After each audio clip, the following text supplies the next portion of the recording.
Semangat pagi teman-teman sekalian. Berikut ini akan memang sampaikan cara membuat probiotik asam amino. Nah, probiotik asam amino ini bisa bermanfaat untuk pertanian dan peternakan ya. Jadi bisa untuk ternak dan untuk tanaman. Nah, dibuatnya dari apa? Itu untuk kali ini memang buat probiotik asam amino ini bahan baku utamanya itu dari maggot ya.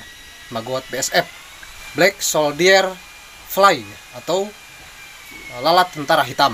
Probiotik asam amino ini unsur probiotiknya tetap starternya menggunakan kefir ya. Karena kefir sendiri memiliki jumlah strain probiotik yang luar biasa banyak, bermanfaat untuk manusia, ternak, dan juga tumbuhan. Nah, untuk bahan baku utamanya itu menggunakan maggot ya. Nah, untuk cara budidayanya nanti saja. Karena untuk kali ini khusus akan memang sampaikan bagaimana cara memanfaatkan hasil akhirnya. Karena tidak sedikit ketika budidaya maggot setelah menghasilkan banyak, berhasil cara budidayanya. Tapi setelah menghasilkan maggot, kesulitan. Mau dijual kemana? Ternyata sekarang sangat banyak sekali yang budidaya maggot. Ini patut kita waspadai sekaligus kita syukuri. Kita syukuri berarti sangat banyak sekali yang terlibat untuk mencintai lingkungan. Untuk menuntaskan berbagai permasalahan sampah organik ya. Sampah pasar, dari rumah tangga, dan juga dari peternakan. Nah, dengan banyaknya yang budidaya maggot ini, berarti itu merupakan suatu hal yang positif. Tetapi, mereka jarang juga yang kesulitan, mau dijual kemana. Walaupun dijual ternyata tidak sepadan. Nah, memang sampaikan diantaranya ini dengan mengolah hasil akhirnya setelah jadi maggot. Nah, ini diolah menjadi probiotik asam amino yang luar biasa banyak manfaatnya untuk ternak dan juga untuk tanaman ya. Nah, ini diantaranya manfaatnya ya. Diantaranya manfaatnya untuk ternak adalah salah satu zat penting dalam pakan ternak berkualitas, yaitu asam amino ya. Pemberian tambahan asam amino di dalam pakan membuktikan bahwa mikroorganisme rumen, terutama bakteri, dapat tumbuh pesat dan meningkatkan produktivitas ternak hewan ya. Dalam hal ini yaitu probiotik, bakteri baik ya.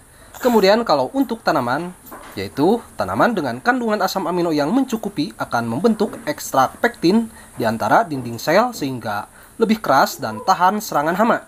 Sebaliknya, asam amino juga dapat meningkatkan aktivitas mikroba tanah dan mendukung proses asimilasi nutrisi bagi akar tanaman.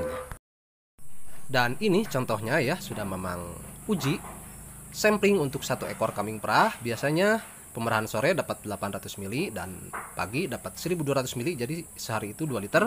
Setelah diberikan probiotik asam amino ini, yang sampling sore saja, setelah diberikan asam amino ini, dalam waktu 3 hari naik menjadi 1100 ml ya. Jadi luar biasa kalau ukuran untuk kambing perah ya, dapat sekian sekali pemerahan.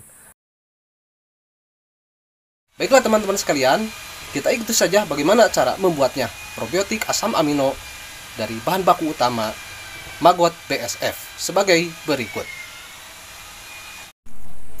Nah, sekarang kita akan praktek ya. Ini maggot BSF yang sudah dipanen ya, direbus kemudian dibekukan ya. Tujuan pembekuan untuk pengawetan supaya bisa digunakan kapanpun yang diinginkan ya. Jadi di stok dalam beku. Nah, ini contoh 100 gram ya. Masukkan ke dalam blender, kemudian tuangkan madu atau gula sebanyak 2 sendok makan, kemudian tuangkan probiotik, dalam hal ini yaitu probiotik susu kefir, boleh jenis varian apapun, sebanyak 200 ml ya. Kemudian tuangkan air sebanyak 1 liter ya. Dan tolong diabaikan itu yang menggantung di bibir memang ya. Masalah hilapiah tolong dikesampingkan. Nah, sekarang kita blender saja ya. Nah, ini proses blender sedang berlangsung hingga nampak hancur ya. Tidak usah sampai halus sekali, asal hancur saja. Nah, kalau sudah nampak hancur, matikan blender. Kemudian tuangkan hasil blender itu ke dalam wadah ya, ke dalam tabung. Nah, ini contohnya. Kemudian tutup rapat ya. Ini yang kapasitas 200 liter ini mau bikin ya. Nah, nanti setelah 3 hari itu semua ampas akan naik ke atas. Nah, oh iya, itu ada buah jeruk.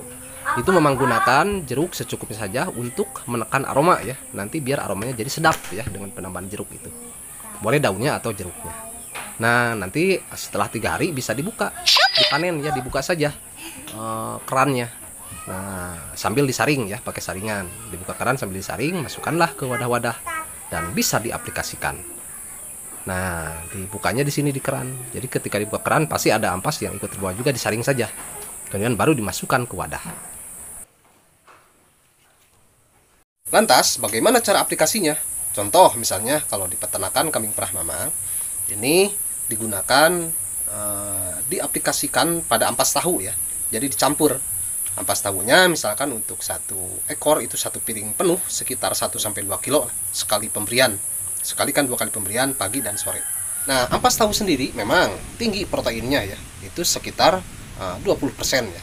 Tetapi manakala diberikan berlebih, maka dengan porsi yang banyak itu bisa menyebabkan kelainan pencernaan dan juga kotorannya menjadi lembek, becek, dan bau ya. Untuk itu, bagaimana agar efisien? Diberikan sedikit, tetapi dampak terhadap kesehatannya bagus, produktivitas susunya juga bagus, dan kualitas susunya juga bagus. Berarti harus diberikan dalam porsi sedikit, tetapi proteinnya bisa menyamai dengan yang jumlah banyak. Bagaimana caranya? Yaitu dengan ditambahkan probiotik asam amino ini. Jadi misalnya ampas tahunya 1 kilo sampai 2 kilo sekali pemberian. Ditambahkan asam amino sekitar setengah gelas sampai 1 gelas. Itu di mixer, kemudian diberikan ke ternak. Dengan demikian maka akan menjadi efektif. Pemberian ampas tahu dalam jumlah sedikit, tetapi kecukupan proteinnya menjadi tercukupi karena ditambahkan dengan probiotik asam amino. Ini contoh cara mixernya ya kalau di peternakan mama.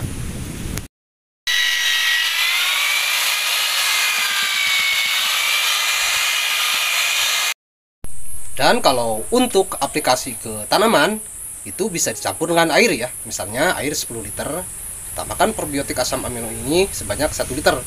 Bisa diaplikasikan disemprot ke daun, ranting, batang, pohon, dan sekitar perakaran tanaman.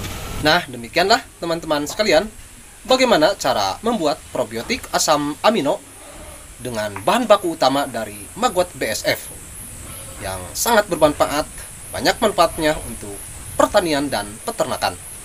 Semoga saja bisa bermanfaat. Terima kasih. Wassalamualaikum warahmatullahi wabarakatuh.